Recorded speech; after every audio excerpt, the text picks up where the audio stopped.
Новото утро на дедо Диме му врати надеж во животот. Телефонскиот повик дека може да живее во старичкиот дом Панада му даде малку мир и среќа во тешкиот живот. Ова е новиот дом. Медицинската сестра Елеонора му ја покажа неговата соба. Многу ти благодарам за се. Прекрасно се чувствувам, особено во еден ваков амбиент и со самиот контекст со луѓето, тоа е извънредно, значи, просто незамислива, значи. Оти до сега имав многу мачен живот со бодна сопруга, која што почина, и син, млад ми почина. Сега останам сосем син. Рече си на Илице, под кај ја живеам, што да ви кажа, може да се замислите, страшна работа. Живеам со 7.000 месечна пензија.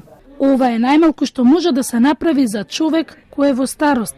Секој достојно треба да си ја живее староста. Секи си биде покрен како сите други пациенти. Ки си има 3 оброка, 2 ужини, тука ки си се дружи со луѓето, може да си прошета, кај што ќе му биде топла просторијата, ќе си биде згрижен, ќе си има друштво, испран, и чешлан, избричен, избањат, сите услови ќе си ги добие, цела комплетна нега и грижа.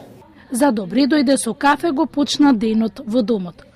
Иако имам 86 години, имам сила и да помогнам на моето ново семејство, му ја нудам мојата помош, раскажа Диме.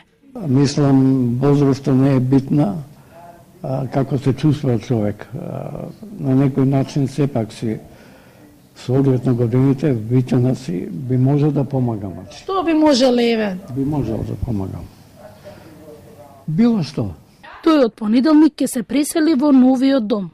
Тој порача: чесно сакам да се заминам и сакам да ги исплатам долговите за кирија до сопственикот на станот. Многу хумани граѓани донираа пари за да ги плати долговите, иако на дедо Диме му требаат уште средства за отплата. Дедо Диме пред 2 месеца ги изгуби сопругата и неговиот син.